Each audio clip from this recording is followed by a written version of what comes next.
5절부터 12절이요. 바리새파 중에 어떤 믿는 사람들이 일어나 말하되 이방인에게 할례를 향하고 모세의 율법을 지키라 명하는 것이 마땅하다 하니라. 많은 변론이 있은 후에 베드로가 일어나 말하되 형제들아 너희도 알거니와 하나님이 이방인들로 내 입에서 복음의 말씀을 들어 믿게 하시려고 오래전부터 너희 가운데서 나를 택하시고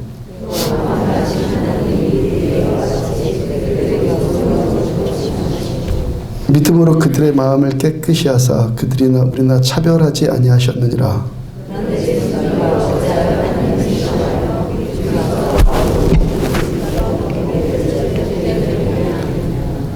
그러나 우리는 그들이 우리와 동일하게 주 예수의 은혜로 구원받은 줄을 믿노라 하니라.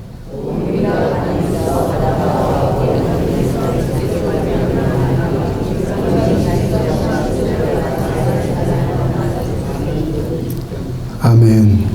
신실함과 입증됨이란 제목으로 사도행전 202번째 말씀 전해드리도록 합니다. 교회 밖에서 만나는 재밌는 교회 이야기, 교회 밖에서 만나는 재밌는 교회 이야기라는 책이 있는데 그 책 20번째 장에 20번째 챕터에 마틴 루터의 스캔들이라는 제목의 이야기가 나와요. 종교개혁자 마틴 루터의 스캔들. 카톨릭 신부님들이 지금도 결혼 안 하잖아요. 아직 개신교가 오늘날처럼 개신교가 이렇게 등장하기 전이었으니까 그때 당시가 수도사였던 마틴 루터가 1525년 6월 13일에 수녀 출신의 카타리나 본 보라와 화촉을 밝혀요. 그 500년 전 그때 당시 종교적인 상황 아래서는요, 이건 완전 불가능. 절대 용납될 수 없는 그런 사건이었단 말이에요. 교회 안에서 수사가 수녀랑 결혼을 해? 이건 있는 일이 없었어요. 있을 수 없는 일이었단 말이에요. 수도원에 있다가 뛰쳐나온 남자와 수녀원에 한평생 살아야 되는 여자가 결혼한 일이니까 이 세계의 스캔들이 될 만한 일이었단 말이에요. 마틴 루터가 종교개혁 일으키면서요, 온갖 대적과 반대에 부딪혔는데 그 일이 어떻겠습니까? 대적들한테 아주 훌륭한 먹잇감이 됐겠죠. 대적들한테 훌륭한 먹잇감이 되었더라고요. 여기에서 마틴 루터가 타락한 성직자다 비난이 가해오고, 야, 저런 사람이 무슨 하나님과 함께 하시겠냐라고 이렇게 합니다. 심지어는 같이 종교개혁에 손을 모은 동지들까지도 마틴 루터를 비난을 해요. 야, 종교개혁을 버린다는 것 자체만으로도 이거 보통 일이 아닌데, 보통 일 버린 게 아닌데 왜 안 해도 될 결혼까지 해갖고 평지풍파를 일으키느냐 하면서 이 여론이 들끓습니다. 종교개혁의 이론적 근거를 세우는데 일조한 에라스무스라는 그 신학자까지도 장엄하게 시작한 종교개혁이 코미디로 막을 내렸다 라고 하면서요, 마틴 루터의 결혼을 그렇게 막 비아냥거렸다고요. 성공했잖아요, 종교개혁이. 왜 마틴 루터가 이 종교개혁을 성공을 했겠습니까? 마틴 루터가 그렇게 했기 때문에, 결혼했기 때문에. 마틴 루터가요, 오직 의인은 믿음으로 말미암아 살리라 말씀 붙들었잖아요. 마틴 루터의 관심이 뭐죠? 이 일이 믿음이냐 아니냐, 이 일이 하나님을 향한 믿음이냐 아니냐, 여기에만 관심이 있었단 말이죠. 일이 하나님이 받으시는 일이냐 안 받으시는 일이냐, 하나님이 기뻐하시는 일이냐 사람이 기뻐하는 일이냐, 여기에만 루터는 초점을 맞췄다는 거예요. 종교개혁의 기치가 뭡니까? 종교개혁의 기치가 오직 말씀으로, 오직 성경으로, 오직 믿음으로. 이게 종교개혁의 기치였단 말이에요. 오직 성경으로, 오직 믿음으로. 오직 성경, 오직 믿음. 그러니까 내가 성경 믿으면은, 그죠? 오직 성경이라고 했으니까 성경을 믿으면 성경대로 해야죠. 그죠? 성경이 뭐라고 했습니까? 결혼하라 했잖아요. 하나님께서 최초의 사람 아담을 창조하시고 그 다음에 두 번째 사람은 왜 지었죠? 결혼해서 돕는 배필로 살으라고. 그 믿음의 조상 아브라함도 결혼했잖아요. 그리고 성경의 인물들의 99%가 결혼했어요. 학자들의 견해에 의하면요, 바울이 결혼했는가 안 했는가 그것도 불분명하고, 베드로 사도도 결혼했고, 공식적으로 결혼하지 않은 분은 예수님밖에 없어요. 그러니까 우리야 뭐 사정에 따라서 뭐 결혼할 수도 있고 안 할 수도 있겠지만, 결혼하지 말아야 된다라고 법을 세우는 것은 성경에 위배된다는 것이죠. 맞죠? 뭐 내 사정에 따라서 안 할 수는 있겠지만, 결혼하면 안 된다, 특정 인물은 결혼하면 안 된다, 이거 성경에 없잖아요. 내가 성경을 믿으면 어떻게 하면 됩니까? 결혼하면 되는 거죠. 그러니까.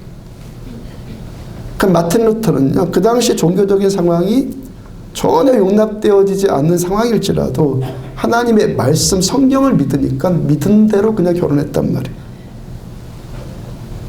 물론 마틴 루터가 일이 모든 사람 다 반대하고 내 친구들까지도 막 비난하고 있다는 거 다 알아요. 마틴 루터의 관심이 뭐였다고요? 하나님이 나를 어떻게 보시느냐, 하나님의 말씀이, 성경이 지금 나를 지지해 주느냐, 말씀이 나를 인정해 주느냐, 여기에만 초점 맞췄다는 거예요. 그리고 마틴 루터는 자기가 믿는 믿음 그대로, 믿음 그대로, 그 말씀을 믿는, 성경을 믿는 그대로 루터는 행했단 말이에요.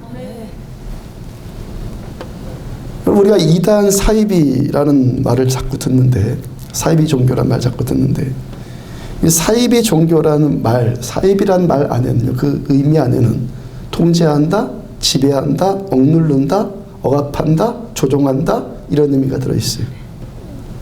사이비 종교의 특징 가운데 하나가 뭐라는 거예요?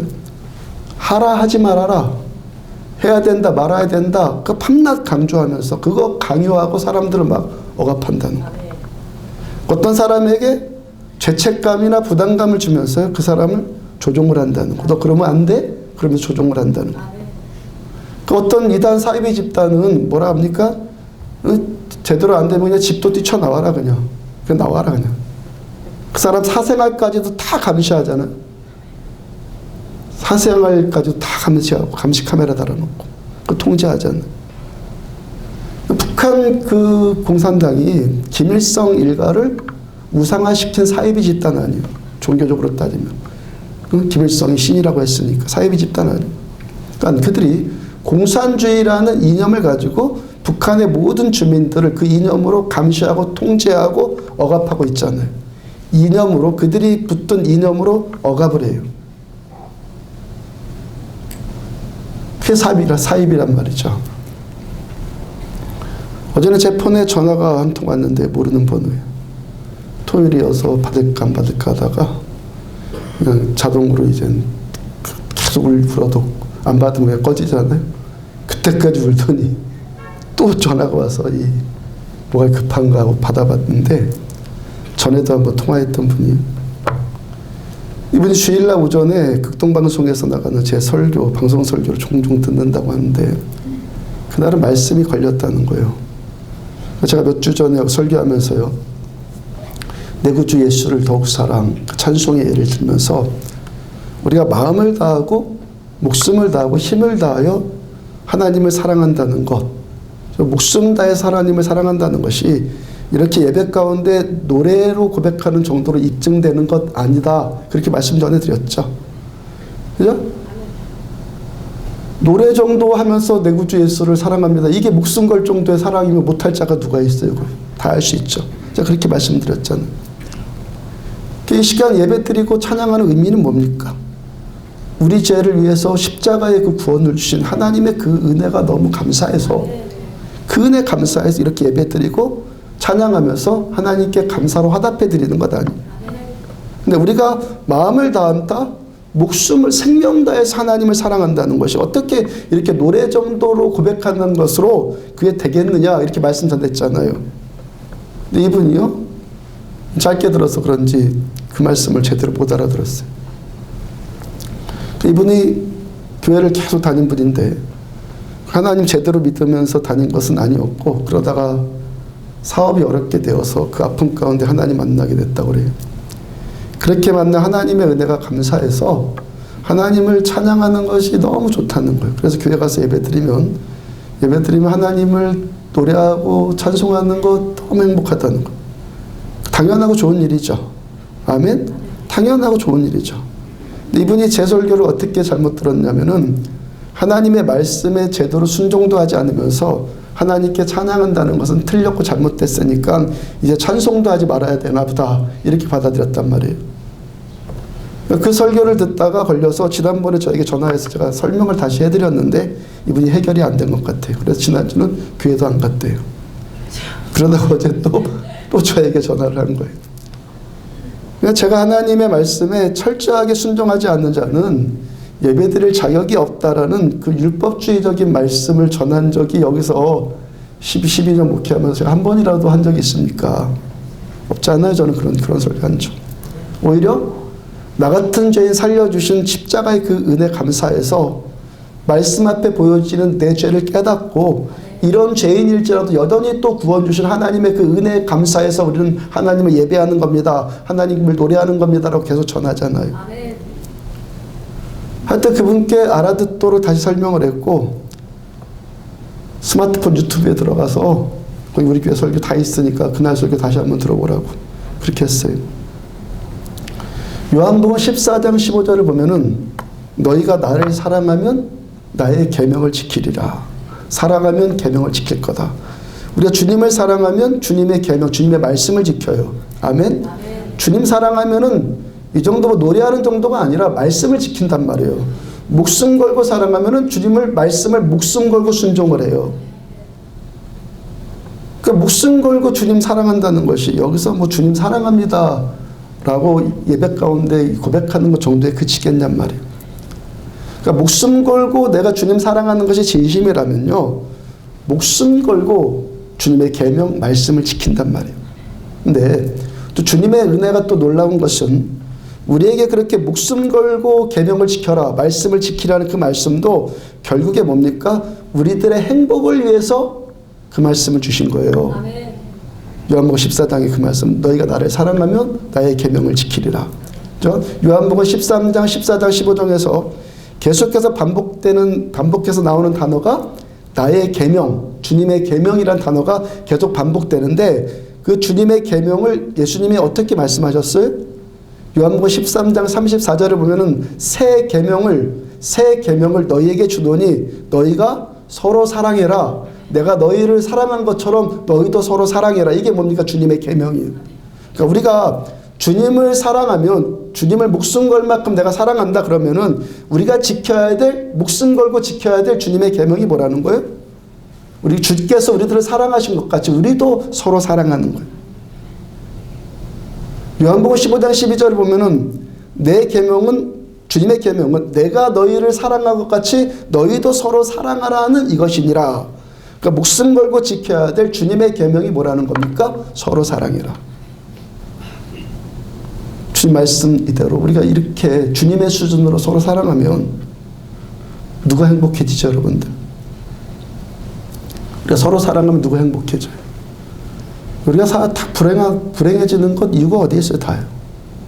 불행해지는 것. 사랑 잃어버리고 미움 때문에 불행해지는 것 아니? 누군가를 미워하면서 뭐 행복하다 그런 사람 있습니까? 그 안에 악마가 들어가 있지 않는 한 그럴 수가 없는 거예요. 미우면요 불행해지는 거예요. 사랑하면 행복해지는 겁니다. 그러니까 우리가 사랑하게 되면요 웬만한 고통쯤은, 웬만한 고통의 문제도 넉넉히 이겨나가잖아요. 사랑의 에너지로. 그러니까 우리에게 주님께서 마음을 다하고 목숨을 다하고 힘을 다해서 하나님을 사랑해라. 그렇게 목숨 걸고 하나님을 사랑하는 절대 표현으로 주님의 계명을 지켜요. 그러니까 우리가 주님 목숨 걸고 지켜야 될 주님의 계명, 서로 사랑하라 이 말씀인데 결국에 주님께서 우리들한테 순종하라고 말씀하시는 그 말씀의 목적도 뭐라는 겁니까? 우리들의 행복을 위해서. 얽어매려고 하는 것이 아니라, 올가 죄려고 주님이 해라, 사랑해라 말씀하신 것이 아니라 결국 우리들의 행복과 축복을 위해서 주님께서 이 말씀을 주셨다는 거예요. 하나님의 말씀은요 우리 억압하지 않아요. 올가매지 않습니다. 자유를 줘요. 말씀은 자유를 준다고요. 행복을 준단 말이에요. 어제 오병이어의 앞에 점심 먹으면서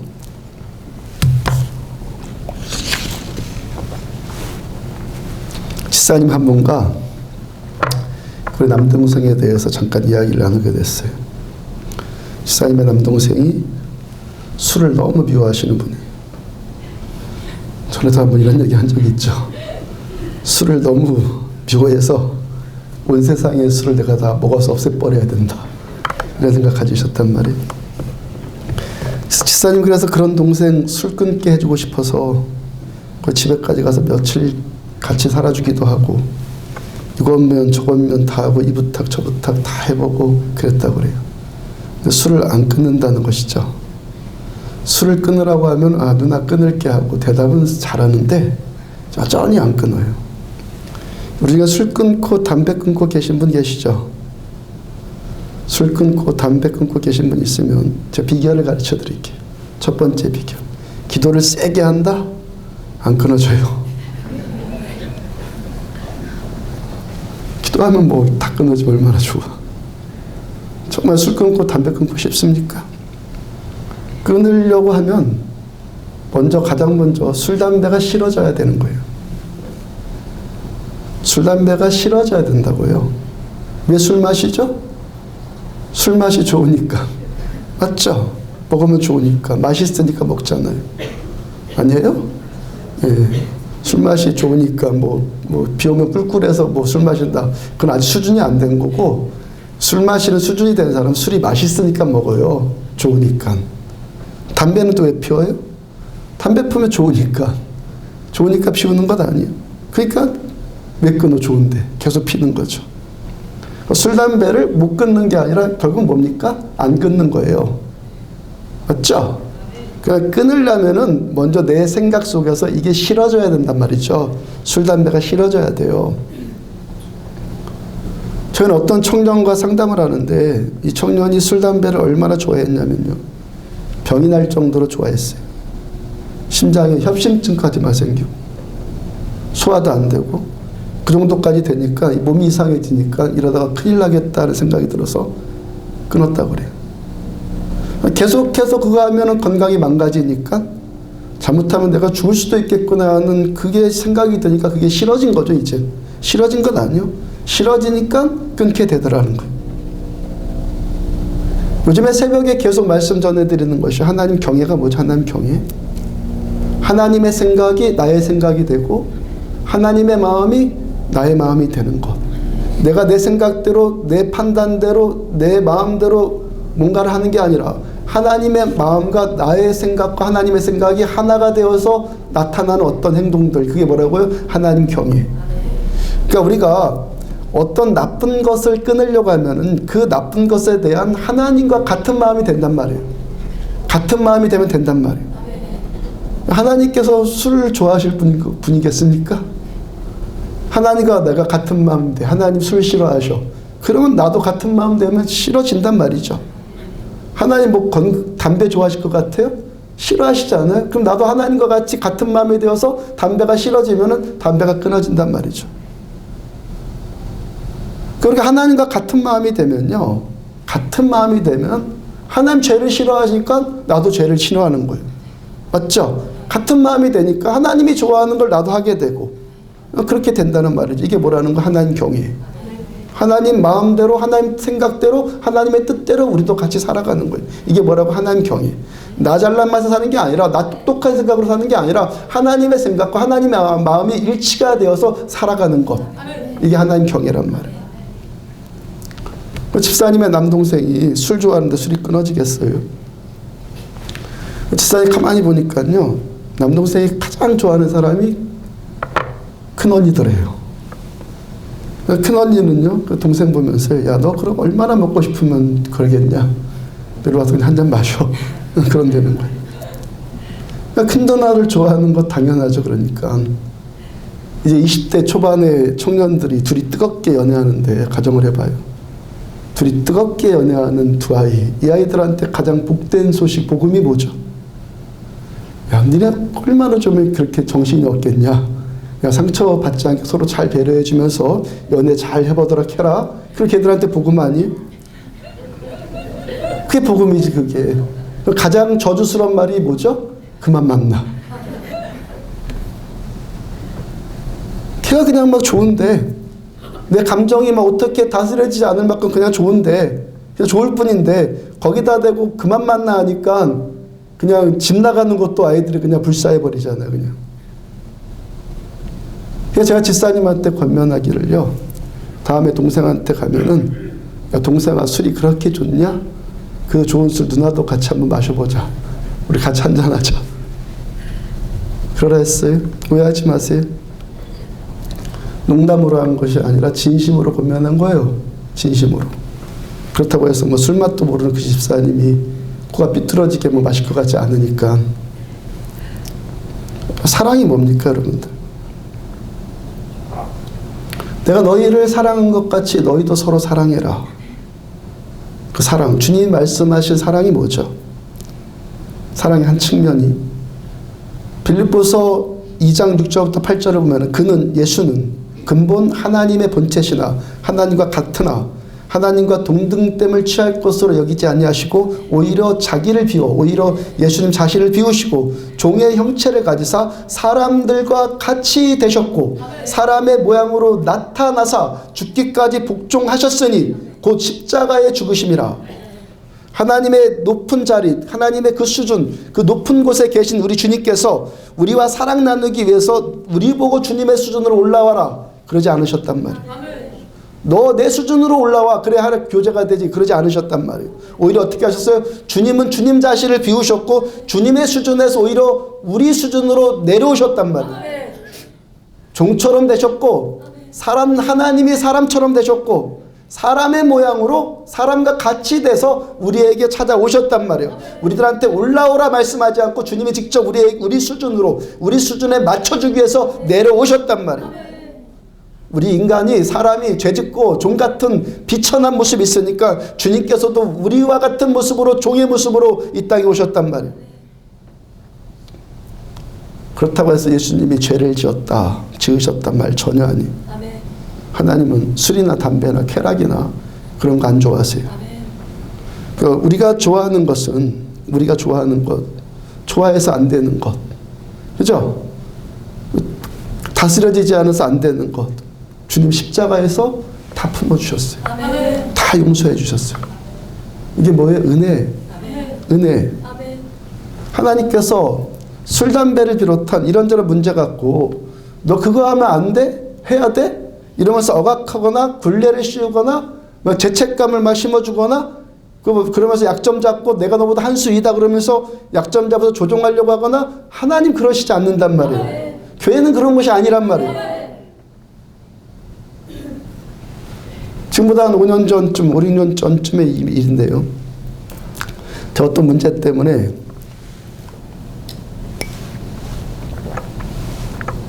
어려웠던 적이 있었어요. 어떤 남자 집사님이 저에게 전화해서 하시는 말이 목사님 제가 술 한잔 사드릴까요?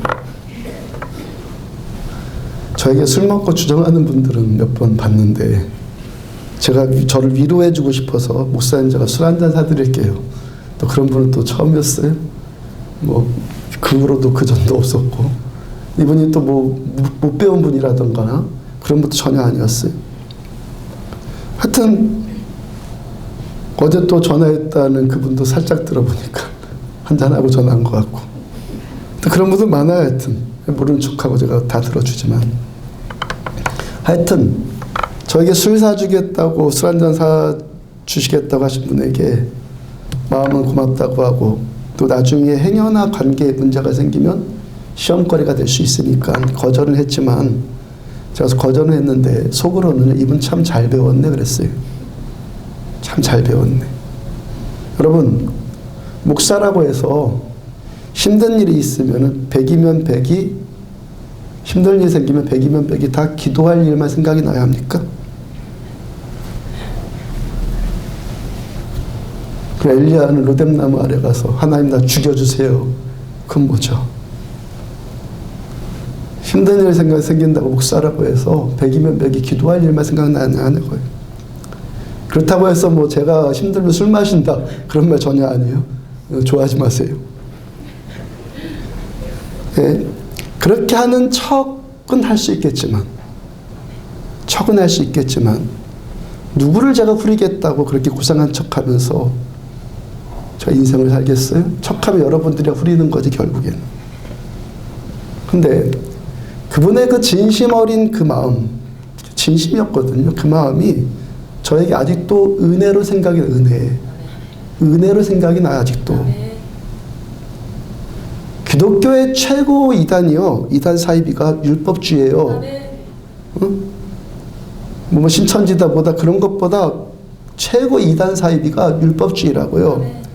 어떤 사람이 사이비 율법주의에 붙들리면요, 이 성경을 갖고 족쇄를 만들어 이 말씀으로 그 말씀으로 족쇄를 만들어서 말씀으로 사람들을 억압하고 묶고 한다고요. 성경 말씀 들이대면서 너 하면 안 되지, 하면 해야 되지 하면서 뱁새 눈이 돼갖고 서로를 판단하고 정죄하고.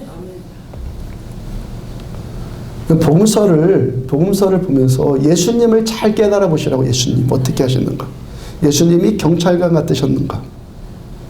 제자들 향해서 너희가 지켜야 될 준수상 10가지, 그러면서 제자들을 막 규칙 세우고 막 얽어매고 그러신 모습 있습니까? 너네들 이거 안 지키면 혼나? 그 명령하거나 지시하거나 그러셨습니까? 주님은요, 제자들의 사생활에도 간섭하지 않으셨습니다. 제자들의 사생활도 간섭하지 않은 주님은요. 가룟 유다가 배신할 것 다 하시면서 그냥 내버려 두셨어요. 그죠? 겟세마네 동산에 제자들과 함께 기도하러 같이 올라가셨는데 제자들이 잠만 잔다고 해서 억지로 깨우지 않으셨어요. 베드로가 3번 부인할 것 다 하시면서 그냥 그 일까지도 베드로의 의지에 다 맡겨요. 제자들이 해야 될 바를 제자들의 의지에 맡겨주면서, 강압하지 않고 의지에 맡겨주면서 제자들이 진정으로 잘할 수 있을 때까지, 성령 받을 때까지 우리 주님 기다려주셨다고. 금요일날 심야기도회 때 이런 이야기 전해드렸어요. 제가 25년 전에 하나님을 인격적으로 만나니까 너무 감격스럽고 감사하고 행복하고, 그래?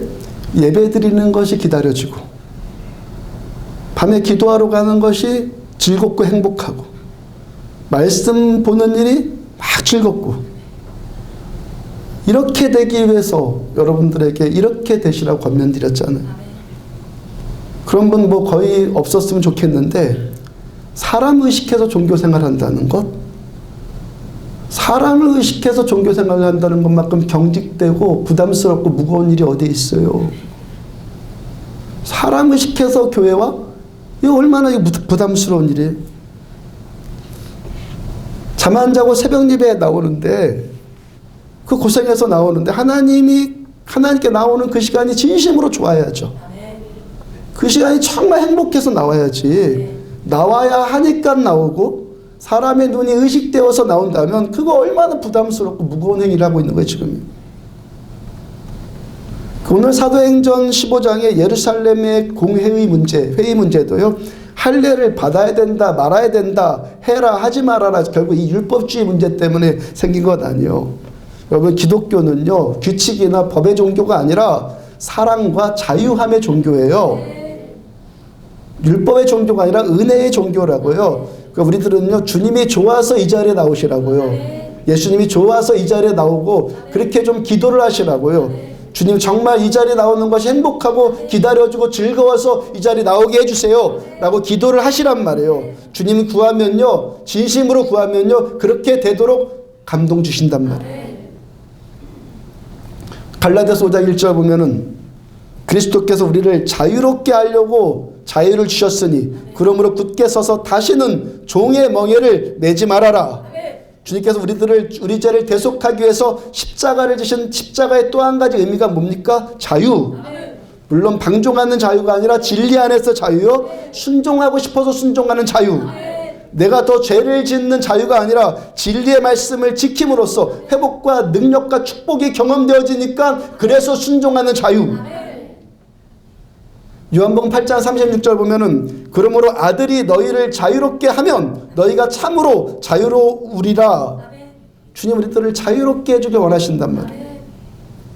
자유에 대한 사상은요, 뭐 그리스 로마 철학이나 뭐 계몽주의 철학이나 그런 데서 나온 것이 아니라, 자유민주주의 철학에서 나온 것이 아니라 어디서부터 시작된 건 성경에서 나온 거예요. 자유는. 미국의 아브라함 리컨이 자유하라는 그 갈라디아서 이 말씀 붙들고 미국에서 흑인 노예 해방을 위해 전쟁까지 불사한 거잖아요.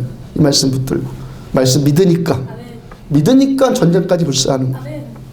해방시키기 위해 노예들. 우리나라가 양반과 상놈의 벽이 무너지고요. 남존여의 사상 무너진 건 언제부터? 100여 년 전에 이 땅에 복음이 들어온 다음부터요. 교회 안에서도 상놈도 장로님이 되고 여성들도 마음껏 자신의 신앙 표현을 할 수 있고 성경은요 자유의 책이라고 자유. 요한복음 8장 32절을 보면은 진리를 알지니 진리가 너희를 자유롭게 하리라. 우리가 진리를 알면 말씀을 제대로 알면요 서로 자유롭게 해주는 거예요. 하나님의 말씀에 순종하는 참된 자유. 말씀에 순종하는 참된 자유는요 이 말씀에서 나오는 거예요. 말씀에서. 율법주의 이단에 빠지게 되는 무서운 함정이 몇 가지 있어요. 신앙을 교리화시키는 거예요. 교리화시켜요. 그 다음에 지성화시켜요. 지식화. 그 다음에 형식화시켜요. 그 다음에 종교화시켜요. 이게 율법주의에 빠지게 되는 무서운 함정들이거든요. 오늘 본문에서 할례를 주장하고 있는 유대인들이요. 유대인들이 자기들의 신앙의 뿌리를 삼고 있는 사람이 누구죠? 인물이? 아브라함. 우리도 역시 우리 믿음의 조상으로 아브라함, 영적인 믿음의 조상으로 아브라함을 우리가 생각을 하잖아요. 믿음의 첫걸음이 아브라함이에요.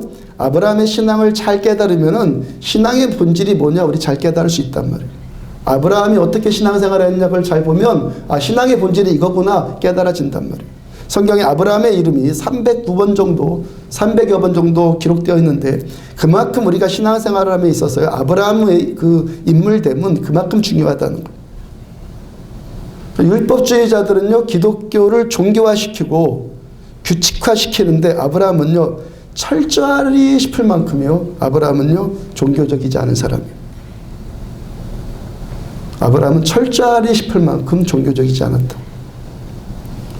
아브라함에게 성결교나 뭐 장로교나 감리교나 하는 어떤 교리가 있었어요? 교리가 있었냐고요. 신학이 있었어요? 아브라함에게 신학이 있었습니까? 아브라함에게 찬송가가 있었어요? 아브라함에게 심지어는 성경책도 없었잖아요. 그러니까요, 실제로 아브라함은요, 지금 이 자리에 어느 정도 신앙생활하는 분만큼 성경에 대한 지식이 없어요. 왜? 성경 자체가 없는데 성경에 대한 지식이 어디 있겠어요? 그 아브라함이 하나님에 대해서 하나님에 대한 지식이 우리보다 훨씬 부족하단 말이에요. 주일학교 수준도 안 될 것 같아요. 아브라함의 성경에 대한 지식은. 그 지식은 우리보다 훨씬 부족한데 아브라함은 탁월하게 하나님을 섬긴 분 아니에요? 왜요? 아브라함은 하나님을 아는 사람이었어요. 어떤 사람은 머리로 공부해서 한 하나님인데 아브라함의 하나님은 아브라함을 만나주시고 아브라함이 경험되고 아브라함과 함께 동행하신 하나님이었단 말이에요. 아브라함은 규칙이나 교리나 신학이나 그런 것을 따라서 신앙생활하지 않았습니다. 아브라함은 누구 따라서 신앙생활했어요? 하나님 따라 신앙생활했어요. 아브라함.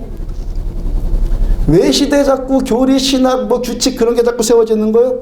바로 아브라함의 이 참된 신앙의 본질을 잃어버려서 자꾸 비슷한 것을 갖다 붙이는 거예요. 비슷한 것을. 짝퉁을. 본질을 잃어버리니까. 아브라함은요. 본질 하나로만 충분했단 말이에요. 아브라함에게 있어서 하나님은 하나님을 알고 하나님을 믿고 하나님과 동행하는 삶이라는 것은 하나님 믿는다는 것은 그저 뭐 일주일에 한 번 정도 교회 나와야지 하는 그런 의무에 사로잡힌 그런 신앙이 아니었단 말이에요. 습관이나 규칙이나 그런 것에 매인 것 아니었단 말이에요. 아브라함은요 출석해야 될 교회도 없었고 어떤 순서에 따라서 드려야 될 예배 순서도 없었고 주보도 없었고요. 아브라함에게 있어서는 하나님이 교회였어요. 하나님이 예배 자체셨고 하나님이 주보였어요. 하나님의 예배 순서. 하나님이. 아브라함은 전통이나 신학이나 규칙이나 그런 것에 따라서 신앙생활을 하지 않고 하나님 자체가 그의 신앙생활 전부였다고요. 전부. 체계적으로 이분 제자훈련 한번 받아본 적도 없었고 그냥 하나님 자체가 이분의 제자훈련이었어요. 그냥. 이 본질이에요. 이 본질. 이거 잃어버리니까 자꾸 덕지덕지 비슷한 거 갖다 붙이는 거거든요. 아브라함이 하나님에 대해서 신앙에 대해서 믿음에 대해서 아는 것이 아무것도 없는데 어떻게 하나님 믿었어요? 아브라함 믿음은 그냥 하나님과 함께 그냥 같이 사는 거예요. 같이 사는 거. 하나님에 대해서 공부해서 믿지 않았고 그냥 나와 함께 계신 하나님을 믿었어요. 그냥 나와 함께 계신 하나님. 아브라함은 하라 하지 말아라 하는 규칙 따라서 믿지 않았고 그저 하나님 따라 살아요. 뭐 서론본론 결론에 잘 입각한 논리적이고 조직화된 그 설교, 이거 설교 한 편 듣는 것 아니라 그냥 아브라함은 설교 한 편, 좋은 설교 한 편 들은 게 아니라 아브라함 뭘 들었어요? 하나님의 말씀.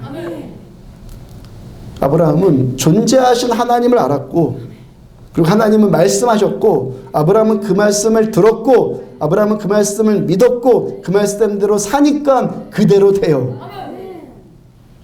이게 신앙이요. 하나님 존재하시고 하나님 존재하신 하나님은 나에게 말씀하시고 나는 듣고 그 말씀 믿고 그 말씀 따라 그대로 살아요. 그러니까 그대로 돼요. 이게 신앙이라고.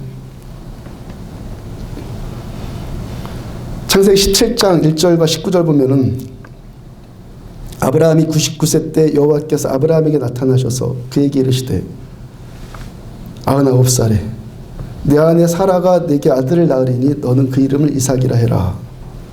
99세에 하나님이 아브라함에게 나타나셨어요. 성경 보다가 공부하다가 그게 아니라 하나님이 아브라함에게 오셨어요. 내년 이맘때에 내 아내 사라가 잉태해서 아들을 낳을 거다. 아브라함 어떻게 했죠? 그 말씀 들었죠. 그 말씀 믿었죠. 그 말씀대로 했죠. 그 말씀대로 됐어요. 여러분 저 아브라함이 99세이고 사라가 90세란 말이에요. 남성과 여성으로 이 죽은 몸 아니야, 죽은 몸? 상상력을 조금만 보태면 둘이 같은 방 안 쓴 지 한참 되지 않았겠어요? 아마 서로의 몸을 거들떠보지도 않고 별방한 지가 분방한 지가 오랜 세월 지나지 않았겠어요? 근데 하나님께서 아브라함과 사라의 몸을 통해서 너희 부부를 통해서 내가 아들을 주시겠다 말씀을 하셨단 말이에요. 아브라함 그 말씀 들었어요? 그 말씀 믿었어요? 그리고 어떻게 했어요? 믿으니까 아내와 다시 합방을 했어요? 그리고 이상을 낳았어요. 이게 신앙이라고요. 아멘. 말씀하셨고 아멘. 들었고 아멘. 순종했고 아멘. 하나 이 나이에 뭘 어떻게 하라고? 아니요. 그냥 그 말씀 그대로 그냥 순종하고 아멘. 순종하니까 그 말씀 그대로 입증이 되었죠. 아멘. 이게 뭐예요? 신앙. 아멘. 창세기 21장 6절 보면은 사라가 이르되 하나님이 나를 웃게 하시니 듣는 자가 다 나와 함께 웃으리로다. 이삭 낳고 사라의 반응이요. 하나님 나를 웃게 하시는 분. 우울하게 하시는 분 아니고 침울하게 하시는 분 아니고 하나님 웃게 하시는 분. 억압하고 다스리고 지배하고 그래서 초조하고 두렵게 만들고 경직되고 무겁게 하는 분이 아니라 자유를 주시는 분. 웃게 하시는 하나님. 말씀은 우리들을 올가매는 족쇄가 아니라 우리에게 자유 주고 기쁨 주고 치유 주시고 구원 주시는 하나님의 능력이란 말이에요. 로마서 1장 16절에서 사도 바울이 고백하죠. 내가 말씀을 부끄러워하지 아니한다. 이 복음은 모든 믿는 자에게 구원을 주시는 하나님의 능력이 있기 때문이다. 하나님의 말씀은 모든 믿는 자를 구원해 주시는 능력이란 말이에요. 능력. 하나님 말씀하시고 나는 이 말씀을 듣고 이 말씀을 믿고 이 말씀대로 그대로 해요. 그러면 그 말씀대로 된단 말이에요. 그러니까 믿음은 뇌세포의 활동이 아니란 말이에요. 뇌세포에 들리십니까? 아멘. 믿음은 뇌세포의 활동이 아니라고요. 참된 믿음은요 우리들의 삶의 전인격적인 반응이 나오게 만들어요. 아멘. 전인격적인 반응. 아멘. 뇌세포의 반응이 아니라 전인격의 반응이라고요. 머리로 깨달아요. 뇌세포하고 반응을 했어요. 그 다음에 가슴으로 느껴요. 그리고 내 삶으로 반응을 하는 거예요. 농부가 밭에 씨를 뿌리는 행위, 밭에 가서 씨를 뿌리는 행위를 왜 하죠? 믿으니까. 그죠? 씨를 뿌리면은 싹이 나고 열매가 맺혀질 거다. 믿기 때문에 씨를 뿌리는 행위를 하는 거죠. 믿으면 그러니까 뭐를 한다는 거예요? 행위가 나온다는 거 믿으면. 믿으니까. 비행기를 믿으니까 비행기 타는 것 아니에요? 야고보서 2장 19절을 보면은 내가 하나님이 한 분이신 줄 아느냐? 잘하는도다 귀신들도 믿고 떠느니라. 귀신도 믿고 떤대요. 귀신 같은 믿음이 있다는 겁니다. 귀신 같은 믿음이 어떤 믿음이라는 거예요? 뇌세포만 활동하는 믿음. 이게 귀신 믿음이라는 거예요. 그 바로 다음 절을 보면은 허탄한 사람아 행함이 없는 믿음이 헛것인 줄을 알고자 하느냐. 말씀에 반응이 없는, 내가 믿는 것에 대해서 믿음대로 하지 않는 반응이 없는 그 믿음은요, 귀신 같은 허탄한 믿음이고, 지성과 종교와 규칙 그런 것에만 묶여 있는 믿음은 아무것도 아니 뭐라는 거예요. nothing, 아무것도 존재하지 않는 헛것이란 그냥 헛것. 지금부터 47년 전인 7월 20일에 사람이 처음으로 달에 갔죠. 달에. 지구상의 모든 사람이 그 달만큼 매스컴이 발달하지 않았을 때도 우리나라 사람들 달 왔잖아요. 그 아주 위대함하고 놀랄만한 일이죠. 인류가 달에 간다. 얼마나 위대한 일이에요. 또 최근에는요, 어떤 우주센터에서 화성에서 정착해서 살아갈 사람들을 지금 모집한다고 그래요. 화성에서 살 사람. 실제로 그렇게 할 계획이라고 하는데, 정말로 화성에 가서 인류가 산다. 그걸 정착해 산다. 돌아올 그거 계획은 없고 그냥 거기서 그냥 사는 것으로 끝낸대요. 그 일이 정말로 이루어졌다고 한번 가정을 한번 해봐요. 여기 계신 여성분들에게 제가 질문 드립니다. 화성에 가서 사람들이 사는 것이 여러분들한테 위대합니까? 아니면 여러분들의 남편이 여러분들 손 한 번 잡아주는 것이 더 위대합니까? 아니, 그 왼수 같은 남편 말고 사랑하는 남편이 내 손목 한번 잡아주는 게 위대해? 아니면 화성에 사람이 가는 게 위대해요? 뭔 말입니까 지금? 아무리 위대해도 나와 상관없는 일은 나한테 아무런 감동도 안 주는 거예요. 아무런 상관이 없는 거거든요. 아무리 성경 말씀이 위대한 지식일지라도, 아무리 위대한 지식을 알고 있을지라도 이 지식은 나와 상관이 있을 때만 이 지식이 진정으로 위대해지는 지식이죠. 상관이 없으면 아무리 위대해도 나싱이에요. 존재 자체가 없어요. 아무것도 아니에요. 상관이 있어야지만 나와 관련이 있단 말이에요. 시편 46편 1절부터 3절 보면은 하나님은 우리의 피난처시요 힘이시니 환난 중에 만날 큰 도움이시라. 그러므로 땅이 변하든지 산이 흔들려 바닷 가운데 빠지든지 바닷물이 솟아나고 뛰놀든지 그것이 넘침으로 산이 흔들릴지라도 우리는 두려워하지 아니하리로다. 하나님의 말씀이 진정으로 위대한 말씀이 되려면 이 말씀 그대로 하나님은 나의 피난처시고 하나님은 나의 힘이 되셔야 되죠. 바닷물 솟아나고 뛰놀고 넘치고 산이 흔들릴 것 같은 이 고통스러운 세상 가운데 인생을 살지라도 하나님은 내가 큰 환난 가운데서 나를 만나주시는 하나님이시기 때문에 하나님의 그 은혜가 나의 현실 가운데서 경험되어지기 때문에 우리들은 두려워하지 않고 오늘도 평강 가운데 사는 거란 말이에요. 이게 신앙이란 말이죠.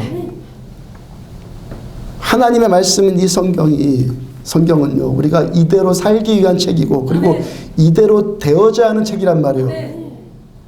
이대로 살고, 이대로 되어지고, 그 기쁨과 구원과 자유와 놀람과 축복들 누리기 위한 책이란 말이에요. 그럼 이 세상이 얼마나 팍팍합니까? 사는 게 얼마나 고통스럽습니까? 그러니까 이제 내 힘으로 어떻게 해볼 수 없기 때문에 내 삶을 구원해 줄 구세주가 있었으면 하는 사람들이 이 세상에 얼마나 많아요. 전능자의 초자연적인 능력이 그 사람의 인생 가운데 개입하지 않으면 소망 자체가 없는 사람들이 얼마나 많습니까? 모든 사람에게 구원을 주신 하나님의 이 복음의 능력을 기다리는 사람들이 얼마나 많아요. 이런 자들이 세상에 얼마나 많습니까? 교회가 왜 있는 겁니까? 믿음이 왜 필요합니까? 먼저 이 말씀대로, 우리가 이 말씀 그대로 내가 먼저 구원을 받고 이 구원이 필요한 또 다른 사람들에게 이 생명의 구원을 나눠주는 통로가 되기 위해서 교회가 필요한 것이고 우리가 믿는 것이, 하나님을 믿는 것이 필요하단 말이죠.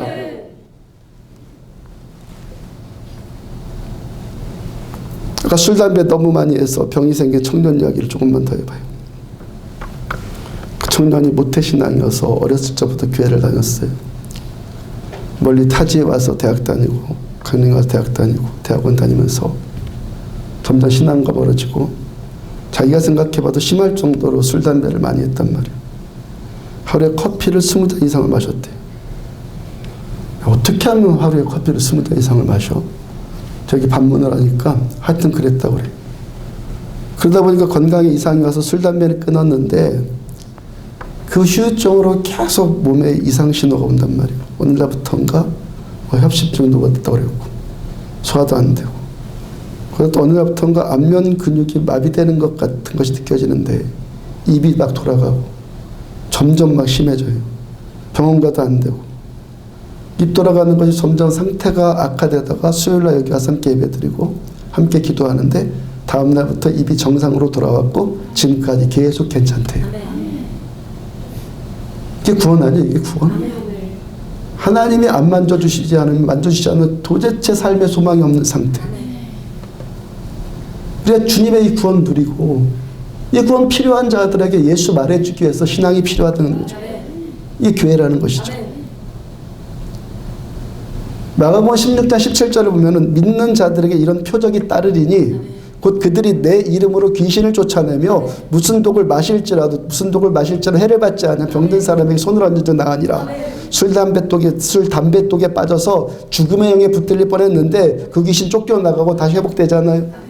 병든 자에게 손을 얹으니까 낫는다. 말씀대로 입증이 되는 입증. 그리고 앞으로 그 형제를 통해서 같은 절망, 같은 고통에 빠져 있을 누군가가 그 형제를 통해서 하나님을 알고 하나님을 만나고 구원받는 일이 계속 되어질 것을 이제 기대해도 되는 것 아니에요? 교회는 여러분들, 교회는 고통 가운데 있는 사람이 여기 와서 회복되고 구원받는 곳이에요.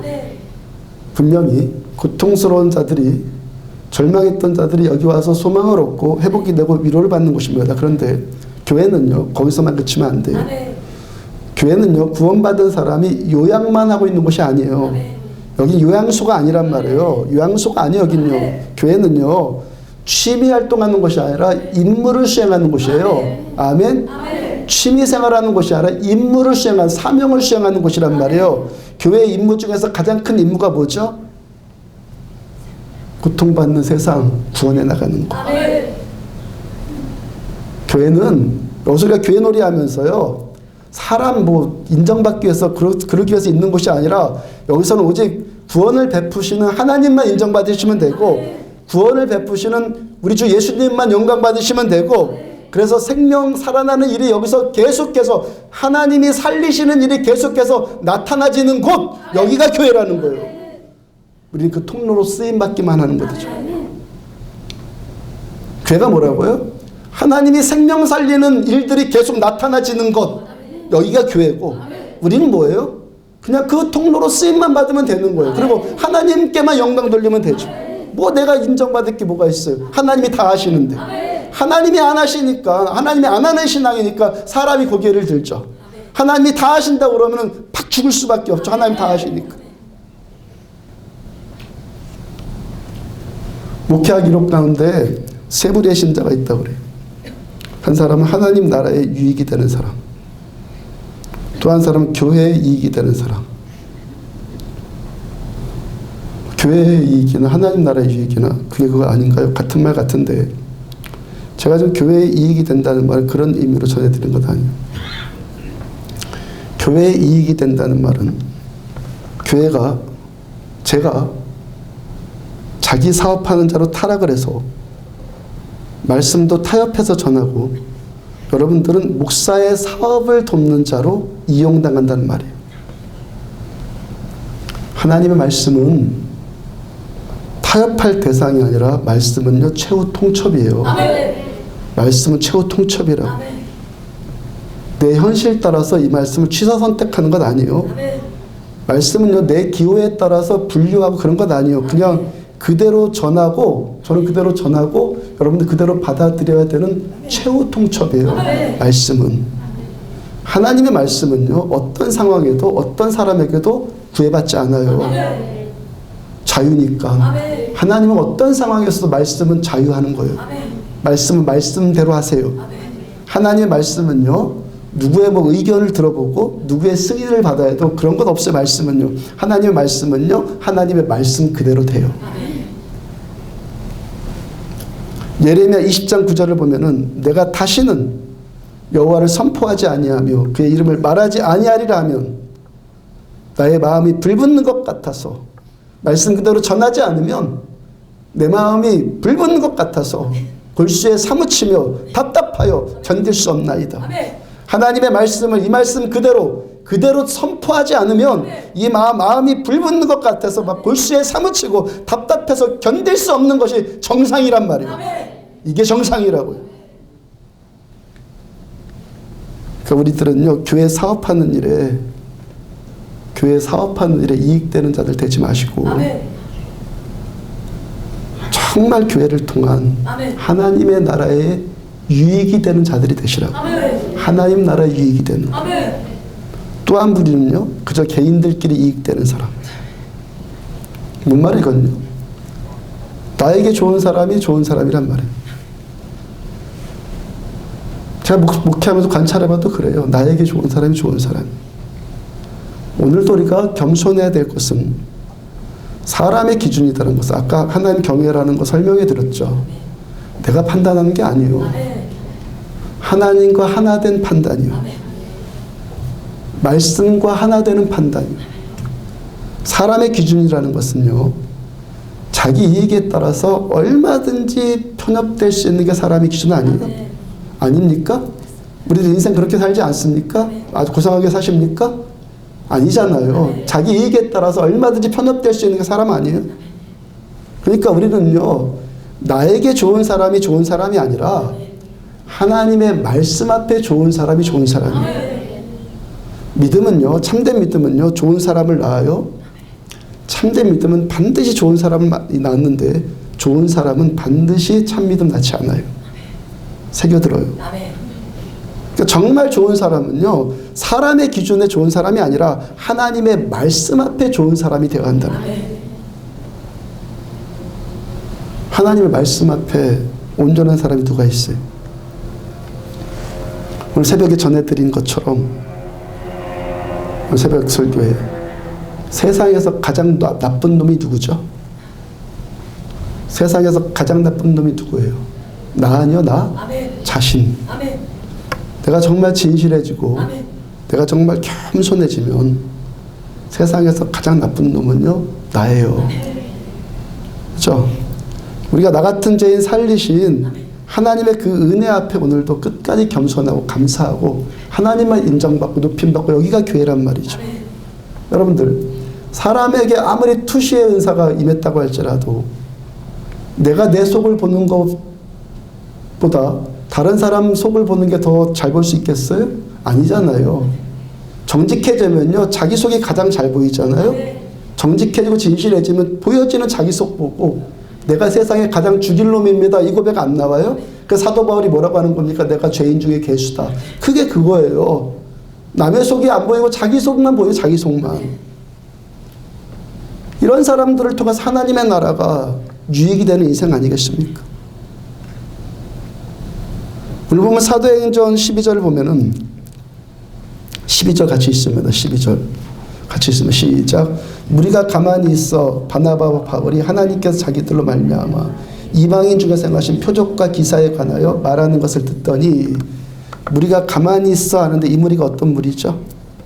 5절의 무리, 바리새파 중에 어떤 믿는 사람들이 일어나 말하되 이방인에게 할례를 향하고 모세의 율법을 지키라 명하는 것이 마땅하다. 바울과 바나바가 시리아의 안디옥 교회에서 선교사로 파송받아서 계속해서 이방인들을 전도해 나가요. 하나님께서 할례받지 않는 이방인들한테도 동일한 구원의 말씀을 주시더라. 그들에게도 치유를 주시고 능력을 주시고 성령을 주시더라. 기적을 베푸시더라. 말씀을 계속 전해요. 그러니까 바리새파의 율법주의에 붙들려 있던 자들이, 어떤 자들이 일어나는데 조용히 일어난 게 아니라 벌떡 일어났다고 그랬죠. 그죠? 엑사티스템이라는 이 일어났다는 이 단어가 조용히 일어났다는 헬라어 단어가 아니라 갑자기 흥분해서 벌떡 일어날 때 그때 쓰는 단어라고 그랬죠. 아니다. 너 무슨 말 하냐 너. 이방인도 할례 받아야지. 하지 말아라. 해야 한다. 이런 거 율법 지켜야지 구원받지. 그러면서 바울과 바나바를 지금 대적한단 말이에요. 그 다음에 베드로 사도가 이제 일어나서 이제 조용히 일어나서 말씀을 전했고, 그 다음에 또 이제 바울과 바나바가 이제 다시 말씀을 전하는데 이번에는 어떻게 되는 거예요?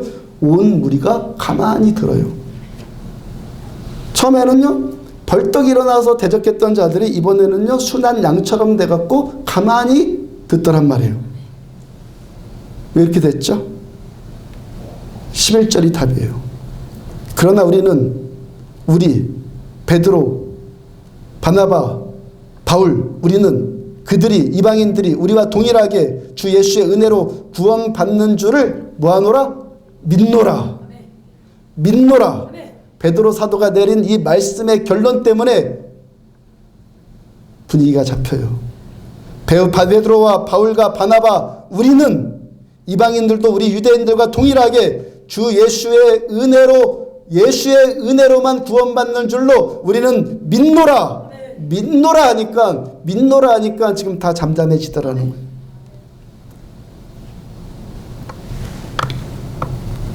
이 믿음이라고 번역되어 있는 이 단어, 이 헬라어로 피스티스거든요. 신약성경은 그리스 말로 쓰였잖아요. 헬라어 단어가 피스티스예요. 이 피스티스라는 이 믿음이란 단어 안에는 신실함이라는 또 큰 의미가 들어있어요. 신실함.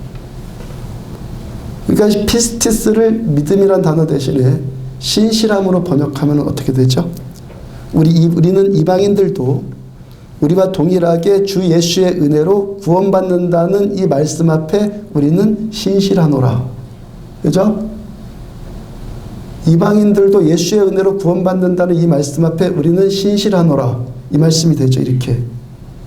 모든 믿는 자들이 주 예수의 은혜로 구원받는다는 이 말씀 앞에 신실하니까, 내가 이 말씀을 믿는 게 신실하니까, 내가 이 말씀을 믿으니까 신실하게 이 말씀을 지키노라. 이 말이죠. 바울이 이 말씀 믿으니까 어떻게 했어요? 그 말씀 그대로 시리아의 안디옥 교회 떠나서 구브로로 가고 비시디아로 가고 이고니온으로 가고 루스드로 가고 더베로 가고 계속해서 이방인에게 복음을 전해나갔죠. 복음을 전하겠다고 나섰는데 말라리아 같은 풍토병부터 걸려버리고, 함께 출발했던 제자는 도망가버리고 배신해버리고, 그 다음에 모함, 시기, 험담, 쫓겨남, 돌에 만져서 죽는 것 같은 그런 고통 계속 당하죠. 근데도 바울은 신실하게 반응해요. 사도행전 13장 1절부터 3절 보면은 안디옥 교회 선지자들과 교사들이 주를 섬겨 금식할 때 성령이 이르시되 내가 불러 시키는 일을 위하여, 성령이 하나님 말씀하시되 내가 불러 시키는 일을 위하여 바나바와 바울을 따로 세워라. 이에 금식하고 기도하고 두 사람에게 안수하여 보내니라. 여기도 신학의 공식이 그대로 되잖아요. 하나님 말씀하셨고, 이들은 들었고, 그 말씀 믿었고, 그 말씀 그대로 순종해서 그 어떤 고통 앞에서도 배신 앞에서도 이방인들한테 복음 전하는 이 선교의 말씀, 선교의 사명을 신실하게 감당하잖아요. 그 다음 사도행전 15장 3절, 그들이 이방인들이 주께 돌아온 일을 말하여 형제들을 다 크게 기쁘게 하더라. 이방인들이 바울이 전한 복음 듣고 구원받고 하나님께 돌아왔다고 그 말씀 전해 들으니까 나머지 형제들이 다 어떻다고요? 다 기뻐하더라. 말씀대로 신실하게 그대로 하니까 뭐 어떻게 분위기가요? 다 그대로 다 기뻐하더라. 다 기뻐하더라.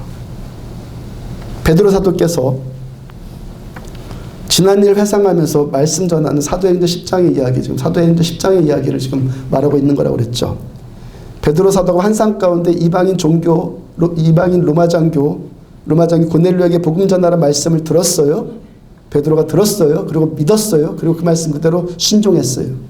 사도행전 10장 44절 보면 베드로가 이 말을 할 때 성령이 말씀 듣는 모든 사람에게 내려오시니, 그 다음 45절, 베드로와 함께 온 할례 받는 신자들이 이방인들에게도 성령 부어 주심으로 인해서 놀라니, 하나님의 말씀이 그대로 입증되는 것을 보면서 할례 받은 신자들 그들도 다 놀라요. 그 다음 11장 18절, 그들이 이 말을 듣고 잠잠하여 하나님께 영광 돌려 이르되 그러면 하나님께서 이방인에게도 생명 얻는 회개를 주셨도다 하니라. 여기서 또 잠잠하여 라는 표현 나오죠.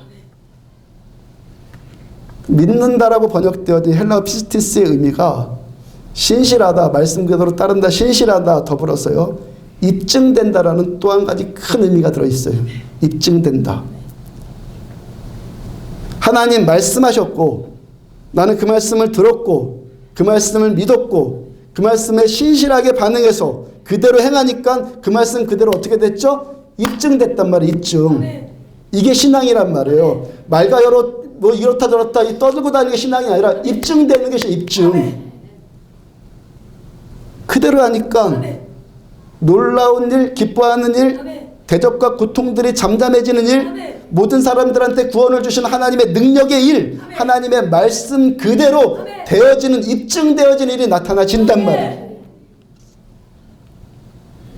요한계시록 1장 3절 보면은 이 예언의 말씀을 읽는 자와 듣는 자와 그 가운데 기록한 것을 지키는 자는, 기록한 것을 지키는 자는 복이 있나니 때가 가까움이라. 어떤 사람이 복이 있어요? 읽고 듣고 이 말씀 그대로 지키는 자. 지키는 자가 말씀 그대로 되는 복을 받는단 말이에요. 지난 수요예배 때는요, 설교 전에 찬송 부르잖아요. 찬송 부르는데 12년 전에 우리 교회 개척하던 일이 생각이 나더라고요. 12년 전에 그날의 새벽에, 12년 전 새벽에 설교하고 있었는데, 설교하는 날이었는데 그 개척하는 것을 반대하면서, 여러분들 가운데 이제 예를 들면 개척하는 걸 반대하는 사람들이 있었단 말이에요. 그 제 설교를 듣고 있는, 그러면 저를 쏘아보고 있는 그 눈빛들, 그 눈빛들을 의식하면서 그때 말씀 전했던 그 생각이 났단 말이에요. 근데 12년 전 그날에도 오늘 여기서 지금 이렇게 설교하는 듯한 동일한 마음, 동일한 확신, 동일한 담대함 가지고 그때도 그대로 설교했던 기억이 나요. 그때 임했던 그 용기, 그 담대함이 지난주 수요일 날 저에게 또 임하는 것이 저한테 또 경험이 되어졌단 말이에요.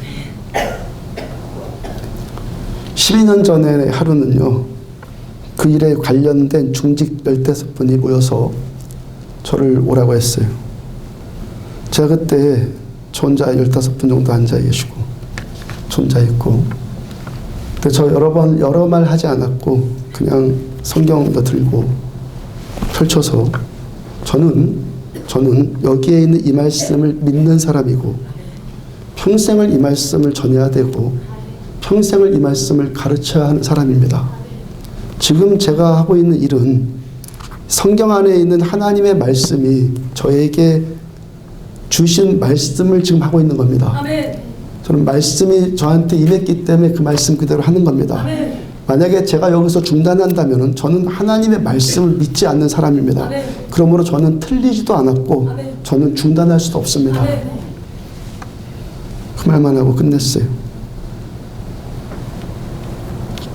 여기저기서 많은 도움 받아도 될까 말까 하는 개척이라고 하잖아요.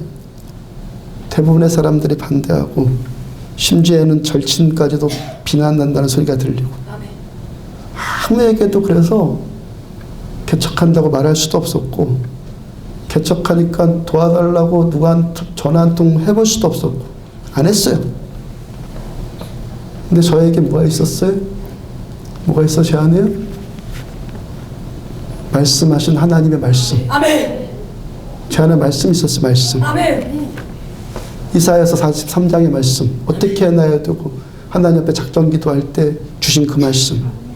저 그 말씀 들었고, 그 말씀 믿었고, 아멘, 그 말씀이 저에게 용기를 줬고, 아멘, 저에게 힘을 주셨기 때문에, 아멘, 저는 그 말씀 그대로 할 수 있었죠. 아멘. 주께서 말씀하셨고, 저는 들었고, 저는 믿었고, 그대로 순종했고, 지금까지도 계속 그대로 행하고 있고, 아멘, 지금까지 계속해서 말씀 그대로 입증되고 있잖아요. 아멘. 입증. 아멘. 물론 평탄한 일만 있었겠어요? 크기는 다르지만, 종류와 크기는 다르지만, 바울께서 겪었던 고통의 문제들 저도 많이 겪었고, 그때마다 저는 다른 것이 저를 회복시킨 것이 아니에요. 목사님, 제가 술 한잔 사드릴게요. 그 위로의 말이 저를 회복시킨 게 아니라고요. 그때마다 주신 하나님의 말씀, 그때마다 주신 하나님의 말씀이 주시는 그 능력, 말씀해 주시는 그 힘, 그 은혜, 말씀의 은혜로 그때마다 돌파해 왔죠. 그 말씀과 은혜 때문에 여기까지 살아왔단 말이에요. 처음도 지금까지도 앞으로도 저와 우리 교회는 하나님의 말씀이 이끌어갈 거예요. 그리고 하나님의 말씀 그대로 입증되어질 거예요. 사도행전 1장 8절 말씀 그대로, 오직 성령이 너희에게 임하시면, 저한테 목사라고 부르신 말씀, 너희에게 임하시면 예루살렘과 온 유대와 사마리아 땅끝까지 이르러 내 증인이 되리라. 이 말씀 그대로 되고 있잖아요. 지금까지 이 자리에서 40평생 50평생 한 번도 복음 듣지 못했던 분들이 여기 와서 복음 듣고 구원받는 일들이 점점 나타나지고 있잖아요. 말씀 그대로 되잖아요. 귀신 들린 자들, 병든 자들, 우울한 자들, 절망하는 자들, 살고 싶지 않은 자들이 복음 듣고 계속 구원받는 교회의 본질이 되고 있잖아요. 점점 말씀대로 되잖아요. 어제도 조인호 성도님이 아까 등록하신 이분 같이 목양실 모셔와서 교역장과 함께 목양실 모셔와서 제가 복음을 그분한테 전했고 그분도 금방 성도님도 금방 깨달았고 그 자리에서 하나님 용접했고 구원의 확신을 얻었어요. 참 신기하지 않아요?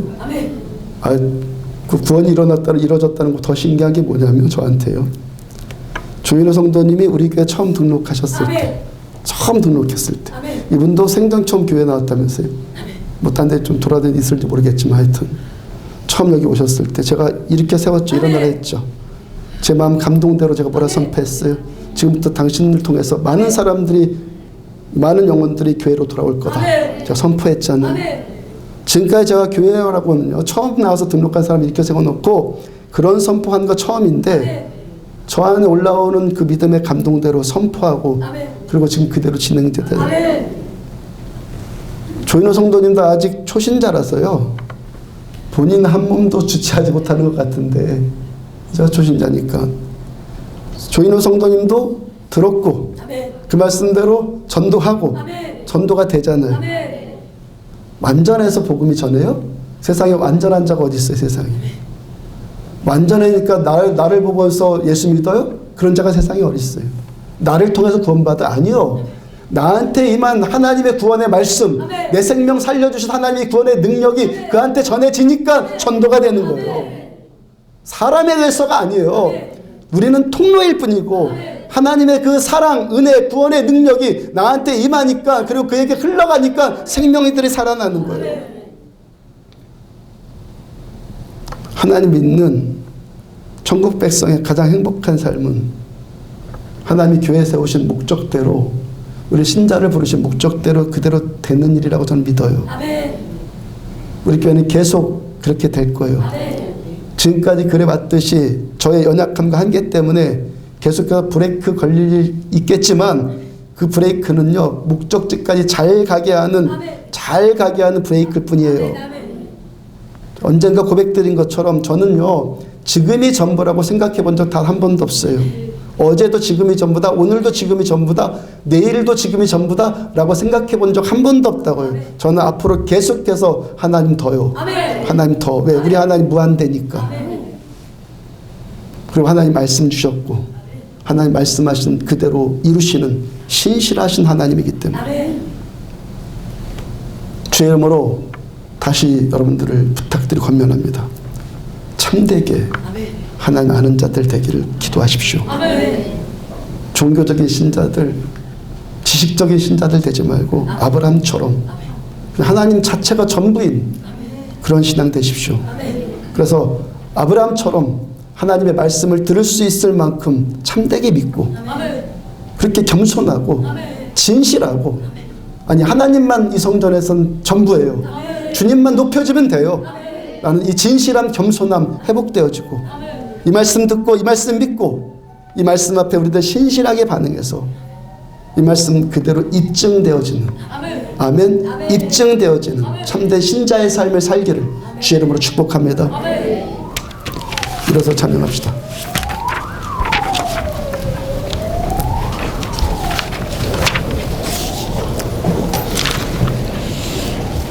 여기에 모인 우리 찬양합시다.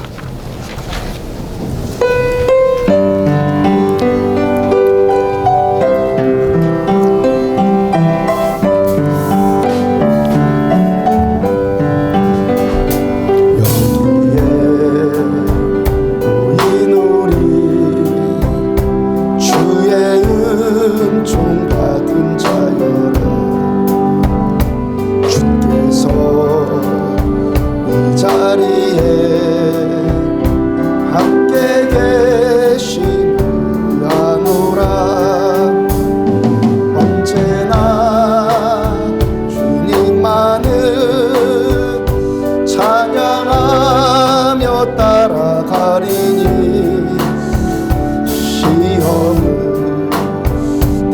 갈 때도 함께 계시노라. 이 믿음 더욱 굳세라. 주가 지켜주신다. 어두운 밤에도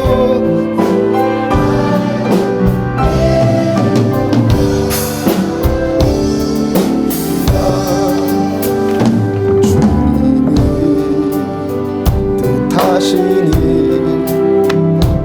헤아리기 어렵더라도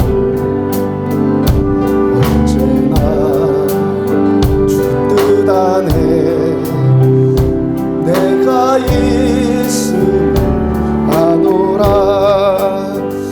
사랑의 말씀들이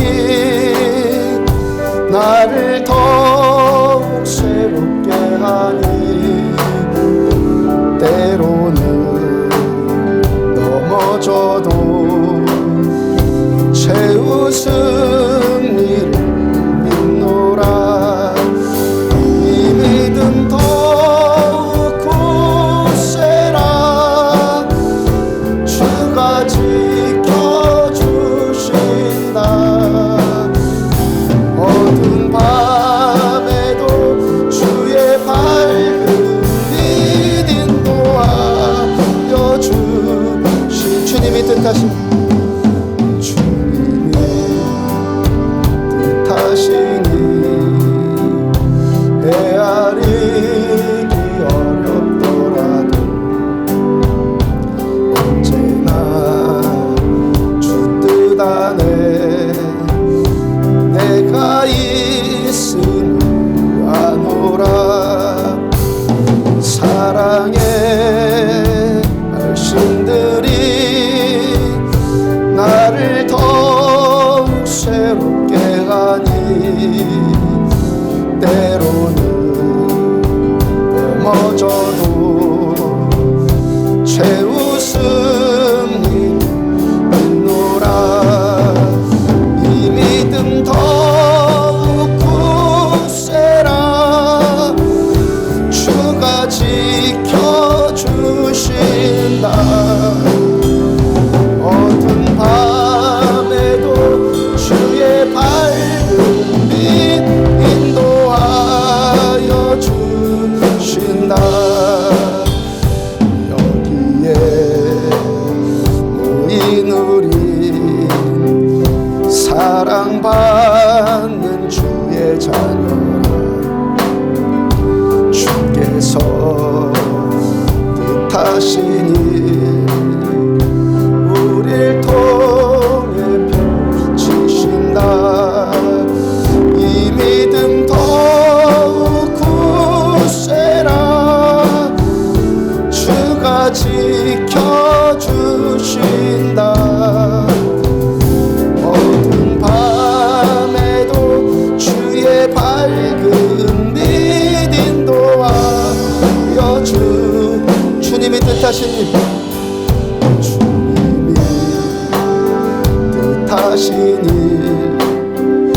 헤아리기 어렵더라도 언제나 주 뜻 안에 내가 있음을 아노라. 사랑의 말씀들이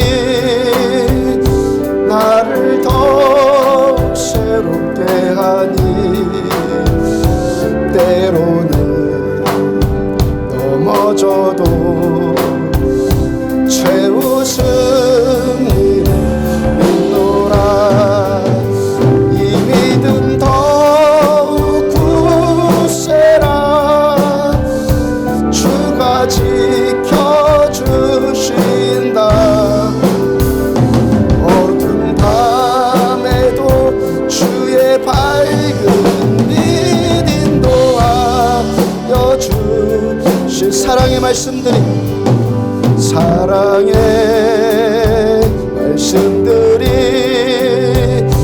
나를 더욱 새롭게 하니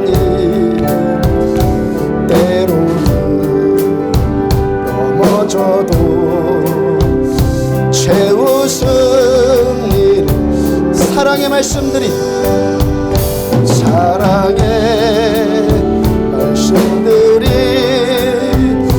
나를 더욱 새롭게 하니 때로는 넘어져도 최우승 일 믿노라. 이 믿음 더욱 굳세라. 주가 지켜주신다. 어두운 밤에도 주의 밝음이 인도하여 준 사랑의 말씀들이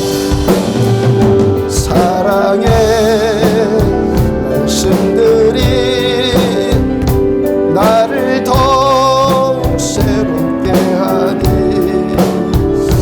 때로는 넘어져도 최우승을 믿노라. 이 믿음 더욱 굳세라. 주가 지켜주신다.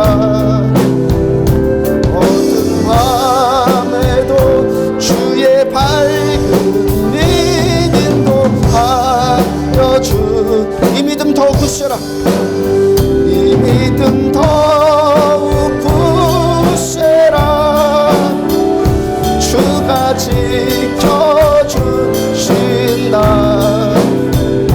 어두운 밤에도 주의 밝음이 인도하여 주신다. 기도는 하나님께 부탁하는 겁니다. 하나님 아는 것이 내가 아는 게 아니라 하나님 우리를 알아주셔야지 아는 것이기 때문에 하나님 우리를 만나주세요. 하나님 우리 알게 해주세요.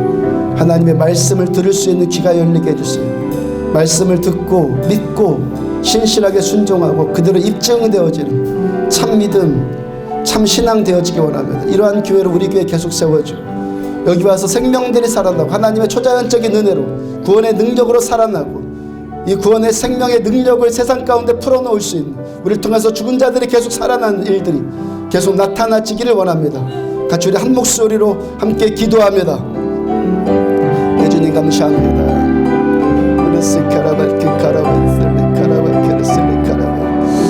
아버지 감사합니다. 주님 영광 받으세요.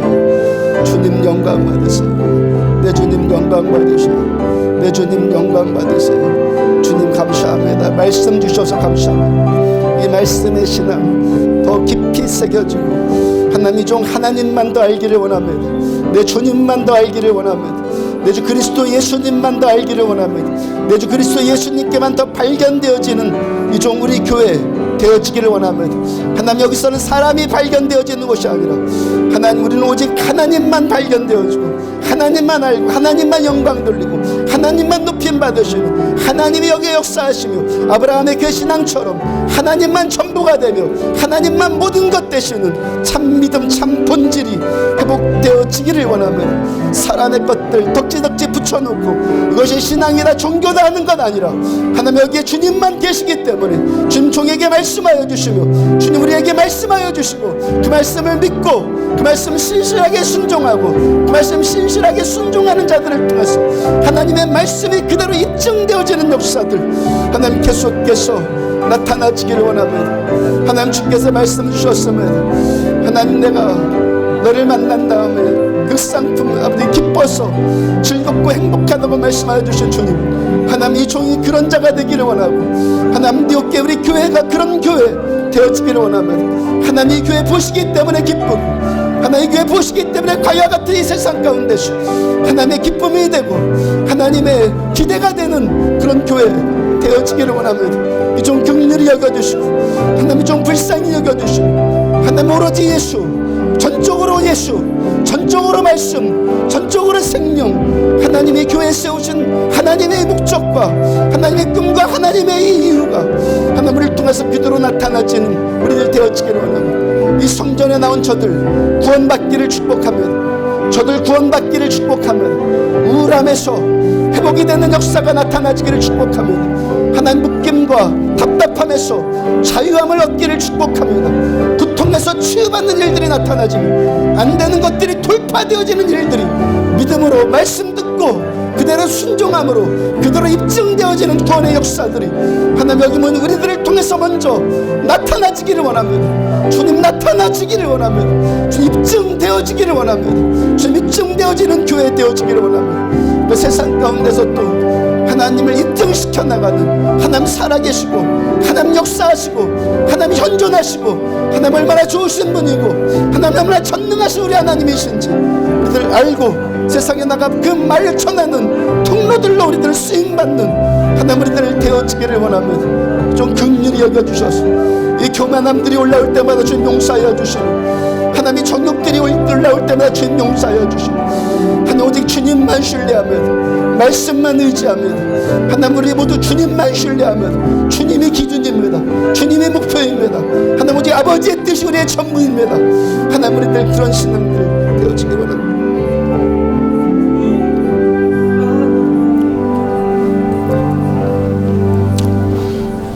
하나님께서 광야에서 그 모래 사막에서 이스라엘이라는 하나님의 백성들을 보시고 기뻐하고 즐겁고 기대가 되고 소망이 된다고 말씀하신 것처럼, 하나님 우리도 그렇게 하나님의 눈에 띄는 교회 되어지기 원합니다.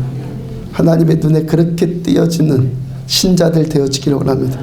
하나님 우리에게 십자가의 그 보혈, 그 은혜, 극상품 포도나무를 심으셨는데 들포도 맺히는 인생이 아니라 하나님이 기뻐 받으시는 아름다운 열매들 다 맺혀나가는 우리들 되어지기를 원합니다.